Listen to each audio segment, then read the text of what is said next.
유다 백성의 구원 방법에 대해서 계속해서 말씀을 나눕니다. 9절의 말씀을 보면 그때 시완을 곧 3월 23일에 왕의 서기관이 소집되고 모르드게가 시키는 대로 조서를 써서 인도로부터 구스까지 127지방 유다인과 대신과 지방관과 간원에게 전할세. 각 지방의 문자와 각 민족의 언어와 유다인의 문자와 언어로 쓰되라고 말씀합니다. 유다 백성의 구원 방법을 보니 시완월 3월 23일에 왕의 조서가 새로이 반포되게 됩니다. 그래서 그 조서를 통해서 그들이 구원함을 얻는 방법이 생겼습니다. 11절에 보면 조서에는 왕이 여러 고을에 있는 유다인에게 허락하여 그들이 함께 모여 스스로 생명을 보호하여 각 지방의 백성 중 세력을 가지고 그들을 치려하는 자들과 그들의 처자를 죽이고 도륙하고 진멸하고 그 재산을 탈취하게 하되라고 말씀하고 있어요. 그래서 조서가 내려져서 이제 그들이 함께 모여서 스스로 생명을 보존하도록, 스스로 생명을 보호하도록 하는 그러한 일이 있게 되죠. 그래서 그들은 구원함을 얻는 그러한 은혜를 입게 됩니다. 아직 그 날이 이르진 않았지만 1월 13일에 반포된 하만에 의한 조서에 대항하는 조서가 3월 23일에 반포가 됩니다. 유대력으로 1월은 니산월이라고 하는데 1월 13일에 하만의 조서가 내려지죠. 모르드게가 자기에게 절 안 했다고 모르드게에 속한 유대인을 다 죽이려는 조서를 내리게 되는데 그들이 부르고 제비를 뽑아가지고 아달월 곧 12월을 뽑게 돼요. 그래서 1월 13일에 12월을 뽑아서 12월 13일에 유다인들을 다 죽이는 일을 그들이 정했고 그것이 왕의 도장을 찍어서 조서로 반포가 된 상황이었는데 시완월 3월 23일에 이제 그들이 살 수 있는 새로운 조서가 반포가 되는 것이죠. 그래서 1월 13일에 하만에 의한 조서가 내려졌고 그 다음에 3월 23일 그러니까는 첫 번째 하만에 의한 조서가 내려진 지 70일 만에 1월부터 3월까지는 2달이죠. 그럼 60일이죠. 근데 13일에서 10일을 더해서 23일에 반포가 됐으니까 70일 만에 그들이 살아나는 살 수 있는 새로운 조서가 이제 내려지게 되는 것이죠. 그리고 이제 그 날은 어느 날이에요? 12월 13일이 되는 거예요. 우리가 12월 13일 불임절 이렇게도 부르는데 그 달이 아달월이라고 합니다. 그래서 유대인의 달력으로 1월 13일에 하만에 의한 조서가 내려졌고 그 다음에 3월 23일에 모르드게에 의해서 왕의 의인이 찍힌 조서가 내려지고 12월 13일은 당일로서 서로 죽이고 죽는 그러한 날이죠. 유다인들이 구원함을 얻는 길이 열려졌다라는 것입니다. 모르드게는 왕의 허락을 받아서 전 유다인을 살리는 조서를 내리게 됩니다. 이렇게 유다 백성의 구원 방법은 새로운 조서가 내려짐으로 구원의 길이 열려지게 되었다라는 것입니다. 마태복음 24장 21절 22절을 보면 이는 그때 큰 환난이 있겠습니다 라고 말씀을 하고 있어요. 그래서 마지막 때에는 큰 환난이 있을 것이다. 우리는 이것을 대환난이라 이렇게 표현을 합니다. 무시무시한 환난이 있을 것을 말씀합니다. 창세로부터 지금까지 이런 환난이 없었고 후에도 없으리라 라고 말씀을 하고 있어요. 창세 이래로 없었던 환난이라고 말씀을 합니다.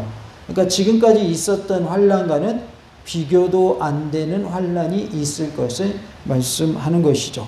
창세 이래로 없었던 환난이다 이렇게 말씀을 하고 있고 그 날들을 감하지 아니하시면 모든 육체가 구원을 얻지 못할 것이나 라고 말씀을 하고 있어요. 7년 대환란이라고 우리가 표현을 하는데 그 날을 다 채우게 되면 사람들이 어떻게 된다는 거예요? 믿음을 다 잃어버리게 된다라는 것이죠. 그래서 모든 육체가 구원을 얻지 못할 것이나 이렇게 표현을 했어요. 기간을 다 채우면 성도들이 힘들어서 다 못 견디게 되고 믿음을 저버리게 될 것을 말씀하는 것이죠. 한 사람도 견딜 자가 없을 것이며 짐승 곧 적그리스도를 경배하게 될 것이고 또 666표를 다 받게 될 것이다 라는 것을 말씀해 주죠. 그러나 택하신 자들을 위하여 그 날들을 어떻게 하신다고 그랬을까요? 감하시리라 그랬어요. 그러니까 기간이 주어져 있지만 그 기간을 채우지 아니하시고 그 기간을 단축시켜 주시겠다 그 말이죠. 그날을 감해서라도 택한 자는 구원해 주십니다. 대환란이 그래서 정확히는 7년이 되지 않을 것이다. 왜 그렇습니까? 감해 주신다고 했기 때문에. 그래서 7년이 못된 기간으로서 3년 반에서 7년 사이가 되지 않을까 이렇게 우리가 볼 수 있습니다. 3년 반 하면 1260일입니다. 그래서 1260일이 3년 반에 해당되는데 아마도 3년 반에서 7년 사이의 기간이 되지 않을까 이렇게 보는 것이죠. 아하수에로 왕은 마음이 급했습니다. 하루라도 빨리 유다인을 살려내기를 원했어요. 그래서 왕궁에서 사용하는 준말을 내줍니다. 왕이 쓰는 말을 내주는 셈이에요. 말을 잘 타는 사람을 보내서 신속히 조서가 전달되게 합니다. 조서를 전달하는 데는 원래 2달 정도 걸리는데 말을 내줘서 1달 안에 다 조서가 전달되게 됩니다. 이것은 환란의 기간을 감해 주시는 것과 비교되어집니다. 얼마나 급했으면 말을 내줘가지고 조서를 전달하게 하겠어요. 그래서 정상적으로 전달을 하면 2달 정도 걸리는데 그것이 1달 안에 다 전달되도록 이렇게 조치를 취했다라는 것이죠. 왜 그렇게 했어요? 조서의 내용이 급하기 때문에. 그래서 빨리 전달을 해서 이제 12월에 얼마 안 남았는데 지금은 이제 3월이잖아요. 이 상황에서는 3월이니까 빨리 전달을 해서 조금이라도 더 빨리 대비할 수 있도록 하기 위해서 말을 내준 거예요. 그래서 빨리 전달해라 하고 이렇게 배려를 해준 것이죠. 이것은 환란의 기간을 단축시켜서 우리를 구원해 주시는 것과 비교되어지는 것입니다. 그 날을 감해 주시는 하나님의 사랑을 우리는 느낄 수 있어야 하겠습니다. 하나님 우리를 사랑하시기 때문에 환란의 날을 감해 주신다는 것이죠. 그렇지 않는다면 어떻게 된다고 그랬어요? 다 믿음을 잃어버리고 하나님을 끝까지 섬기지 못하고 하나님께 어떻게 되는 거예요? 반역하게 되기 때문에 하나님이 그것을 막기 위해서 그 날을 감해 주셔서 단축시켜 주셔서 믿음을 지키고 구원을 얻게 해 주신다라고 말씀합니다. 우리의 구원을 위해서 하나님의 마음이 급해져서 환란을 감해 주시는 하나님의 은혜, 하나님의 사랑에 우리는 감사하는 자가 되어야 할 줄로 믿습니다. 우리를 얼마나 사랑하시면 그 날을 감해서라도 우리를 구원해 주시려고 하겠어요. 하나님이 그만큼 우리를 사랑하신다라는 것을 알 수 있습니다. 11절에 보면 다 함께 모여 스스로 생명을 보호하라라는 말씀이 나오죠. 이것은 계시록 15장 2절과 짝을 이루는 말씀입니다. 계시록 15장 2절에 유리 바닷가에 서서 보호받는 무리가 나옵니다. 이들은 함께 모여 있었습니다. 또 내가 보니 불이 섞인 유리바다 같은 것이 있고 그랬어요. 바다는 바다인데 유리바다라 했고 무엇가 섞였다? 불이 섞였다 이렇게 표현을 해요. 그래서 불이 섞인 유리바다 이 말은 불같은 대환란을 말하고 있습니다.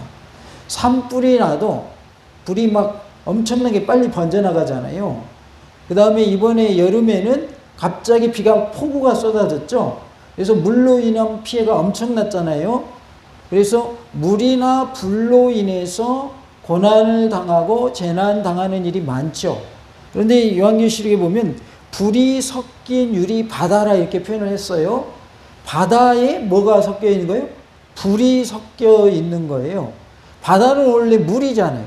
물인데 거기에 불도 있다는 거죠. 마치 유조선에서 기름이 새어 나가가지고 거기에서 불이 나서, 바다에서 불이 나서 사람들이 어려움을 겪는 어려운 상황으로도 생각해 볼 수가 있겠죠. 분명히 바다인데 불이 막 활활 타오르는 거죠. 기름이 둥둥 떠 있으니까 거기에 불이 났으니까 어떻게 되는 거예요? 한 바다 가운데에서 뭐가 나고 있어요? 지금 불이 나고 있는 형국이죠. 그러니까 이거는 환난이죠. 재난이죠. 고통이죠. 고난이고. 그래서 유리 바닷가인데 불이 섞인 유리 바닷가다. 근데 그 바다의 가에서 사람들이 모여 있다 그 말이죠. 유리 바다, 불이 섞인 유리 바다에 있는데 그 바닷가에서 사람들이 서 있다. 그들은 환난 가운데서 보호받는 모습을 볼 수가 있는데 짐승과 그의 우상과 그의 이름의 수를 이기고 벗어난 자들이라고 말씀을 하고 있어요. 짐승은 적그리스도를 말하고 그의 우상은 적그리스도 우상을 말합니다. 그래서 적그리스도를 경배하는 그러한 일을 할 수밖에 없는 상황에 처해 있는 모습을 말하고 있고 그의 이름의 수라고 했어요. 666 짐승표를 받을 수밖에 없는 상황이라는 거죠. 그러한데 적그리스도를 경배하고 666 짐승표를 받는 그것을 이기고 벗어났다라고 말씀을 하고 있어요. 그래서 이기고 벗어난 자들이라고 말씀합니다. 유리 바다가에 서서 하나님의 검은고를 가지고라고 말씀을 합니다. 함께 모여서 생명을 보존함과 비교되어집니다. 유다 백성들이 죽게 생겼는데 하만의 조서에 의해서 죽게 생겼는데 너희들이 함께 모여서 스스로 생명을 보호하라라고 한 말씀처럼 지금 대환란의 때에 불이 섞인 유리 바닷가에 서서 하나님을 검과 함께 경배하는 무리들의 모습을 볼 수 있다 그 말이죠. 짐승을 섬기는 그러한 일, 짐승의 우상을 섬기는 일, 짐승의 수, 짐승의 표를 받는 일을 이기고 벗어난 자들이라고 말씀을 하고 있어요.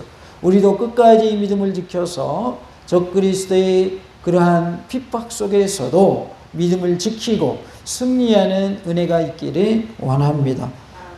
하나님의 검은고를 가지고 오라고 했는데 검은고는 찬송을 의미하고 예배를 의미합니다. 그래서 우리는 끝까지 예배신앙으로 하나님을 높이고 찬송신앙으로 하나님께 영광을 드리는 믿음으로 우리의 믿음을 지켜나가는 그런 은혜가 있기를 원합니다. 다 같이 합시다. 뭉치면 살고 흩어지면 죽습니다. 우리나라 건국 때에도 이승만 대통령이 하신 말씀이지요. 마지막 때에도 믿는 자들이 뭉쳐야 사는 거예요. 흩어지면 죽습니다. 그래서 공동체 예배라고 하는 것이 이렇게 중요합니다. 혼자 믿음을 지키기는 어렵지만 함께 모여서 예배드림으로 믿음을 지키기는 그렇게 어렵지 않습니다. 그리고 두세 사람이 모인 곳에는 하나님이 함께 하신다고 그랬어요. 예수님이 함께 하신다고 했어요. 성령님이 함께 하신다고 했어요. 그래서 우리가 모여서 기도하고 예배드리고 찬송할 때에 그곳이고 피난처요 안식처인 줄로 믿습니다. 그것이 바로 요새가 되는 것이고 우리가 사는 구원처가 되는 줄로 믿습니다. 그래서 마지막 때의 구원처, 안식처는 어디일까요? 교회가 바로 구원처요, 안식처요, 피난처인 것입니다. 따로 어떠한 방공호 만들어가지고 거기 들어가서 보호받는 모습을 말하는 게 아니고 교회에 모여서 함께 예배드리고 찬송하고 기도하는 그 모습 속에서 믿음을 지켜가는 것이 바로 피난처고 안식처라는 거예요. 그곳이 곧 구원의 장소다라는 거예요. 그래서 마지막 때의 구원의 방주는 어디다? 교회다 그 말이에요. 다 적읍시다. 마지막 때의 구원의 방주는 교회입니다. 다른 곳 어디 뭐 장소가 따로 있는 게 아닙니다. 어떤 분은 어느 장소에 모여서 피해 있어야 된대요. 마지막 때의 환란의 때에 특히 요즘과 같이 과학이 발달한 시대에 핵폭탄 하나 터뜨리면요 전후방이 따로 있어요 없어요? 전후방이 따로 없습니다. 38선 휴전선 갈라져 있죠 남북이. 그것이 최전방인 것 같죠? 그거는 평화의 때에 거기가 최전방이죠. 전쟁이 일어나면요 전후방이 따로 없어요. 뭘 쏴버리면 돼요? 미사일을 쏘죠. 그러면 저 후방에도 미사일이 뚝 떨어져가지고 거기도 완전 큰일 나는 거예요. 그래서 전쟁이 안 나야 가장 좋은 거예요. 전쟁이 나면요 전방이 후방되고 후방이 전방되고 이게 바뀌어버리는 거예요. 전후방이 없어져 버려요. 그래서 전쟁이 일어날 때는 어디든지 안전한 곳이 있다 없다? 없어요. 마지막 저 그리스도가 다스리는 때는 지금보다 과학이 더 발달할까요? 더 과학이 뒤처질까요? 더 발달하겠죠. 마지막 때에는 저 그리스도가 전 세계 모든 사람들 통제합니다. 통제. 그래서 단일 국가를 그들은 추구하고 있어요. 단일 정부를 추구하고 있다고요. 단일 정부는 뭐냐면 전 세계 모든 국가가 하나의 정부처럼 되는 걸 말하는 거예요. 그렇게 해서 세계를 지금 정복하려고 적그리스도가 준비되어져 가고 있다 그 말이에요. 마귀는 어떻게 해서든지 예수님 믿는 사람들을 통제하려고 해요. 전쟁이 일어나면 제일 위험한 계층이 누군지 아세요? 예수님 믿는 사람이에요. 죄송하지만 예수 믿는 사람은 표적이에요. 표적. 예수님 믿는 사람이 공산주의, 사회주의 사람들에게는 가장 큰 적이거든요. 그래서 예수님 믿는 사람 무조건 이유 없이 잡아가고 무조건 가두고 무조건 죽이게 돼 있어요. 그러나 우리가 두려워할 이유는 없다 그 말이에요. 하나님께서 할 말을 우리에게 주신다고 했고 피할 길을 주신다 했고 순교할지라도 어디 가게 하시겠다? 천국 가게 하시겠다 그랬어요. 그러니까 환란이 있을 때의 환란을 안 당하는 것이 아니라 환란을 당할지라도 믿음을 지켜서 구원함을 받게 하시는 것이 우리를 구원하시는 모습인 거예요. 우리가 똑같이 자연재해를 당하죠. 예수님 믿는 사람들이 모인 적은 자연재해가 아니에요? 아니다 그 말이에요. 그런 거 상관없이 자연재해 똑같이 임하는 거예요. 마찬가지로 마지막 대환란의 때에도 환란을 다 같이 당하는 거예요. 그러나 그 와중에서도 믿음의 사람들, 하나님의 택한 백성들은 믿음 잃지 아니하고 구원받게 해주시는 거예요. 그게 구원의 방법이에요. 지금 에스더서도 보세요. 죽게 되어 있죠. 하만에서 조서가 내려가지고 12월 13일에. 그 날은 변경이 됐어요? 변경이 안 됐어요? 변경 안 되잖아요. 왜요? 왕의 도장을 찍은 건 변경이 안 돼요. 대신에 무슨 조서가 내려와요? 새로운 조서가 내려와서 3월 23일에 너희들이 함께 모여서 스스로 너희의 생명을 보존해라. 너희의 생명을 지켜라. 너희들이 스스로 보호받아라 그랬잖아요. 다시 말하면 싸워 이겨라 그랬지 그 날이 없어지는 것은 아니다.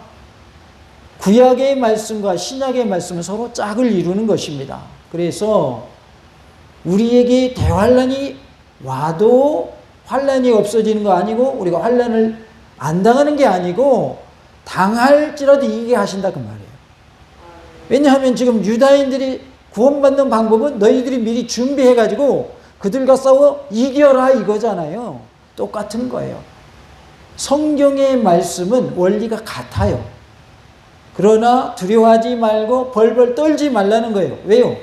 하나님은 택한 백성 반드시 구원해 주신단 말이에요. 그 환란의 날을 뭐해서라도 감해서라도 그 날짜를 줄여서라도 단축시켜서라도 구원해 주시겠다라고 약속해 주고 계신단 말이에요. 그러니까 걱정할 필요가 없다 그 말이에요. 중요한 것은 우리의 믿음을 지키는 거예요. 끝까지 예수를 붙잡고 승리하는 그런 모습이 되기를 간절히 원합니다. 대환란이 임박하면 교회에 나와서 검거 즉 찬송을 드리고 예배를 드리면 보호받고 살 길이 열리는 것입니다. 내 나름대로 살아보겠다고 흩어지면 죽는 시대가 되는 거예요. 그래서 우리는 어디로 모여야 될까요? 교회로 모여야 됩니다. 예배 드리는 게 이렇게 중요한 거예요. 함께 찬송하고 함께 기도하고 함께 말씀 나누고 이게 그렇게 중요한 거예요. 왜냐하면 마지막에 피난처는 교회이기 때문에 그래요. 그래서 하나님의 이름으로 모이는 교회는 다 피난처가 되는 거예요. 어느 교회든지 우리 몽탄중앙교회뿐만 아니라 어느 교회든지 하나님의 이름으로 모이는 교회들은 다 피난처가 되고 안식처가 되고 구원의 방주가 되는 줄로 믿습니다. 교회로 모여서 우리가 찬송을 드리고 기도를 드림으로 구원받는 은혜가 있기를 원합니다. 함께 모여서 생명을 보존한 유다인들처럼 우리도 교회로 모여서 믿음을 계속 유지해 나가는 은혜가 임하기를 간절히 원합니다.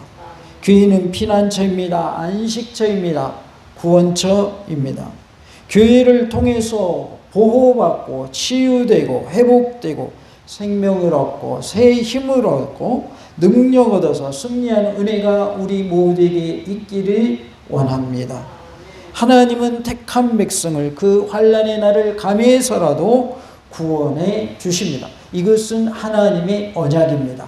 우리와 맺은 하나님과 우리 사이의 언약이다 그 말이에요. 하나님은 우리와 언약하신 것, 우리와 약속하신 것은 반드시 지키시는 분이십니다. 그 하나님을 우리는 신실하신 하나님 이렇게 말합니다. 하나님은 약속하신 것, 언약하신 것을 한 번도 지키지 않으신 적이 없습니다. 그리고 우리 주님은 다시 오시마라고 약속해 주셨습니다. 그리하여 반드시 마지막 때에 예수님은 다시 오실 줄로 믿습니다. 우리 모두가 예수님 맞이할 준비를 하는 지혜로운 다섯 처녀가 될 수 있기를 원합니다. 하나님의 언약의 말씀을 믿는 믿음으로 구원의 복, 영생의 복을 누리는 우리 모두가 될 수 있기를 간절히 원합니다. 할렐루야!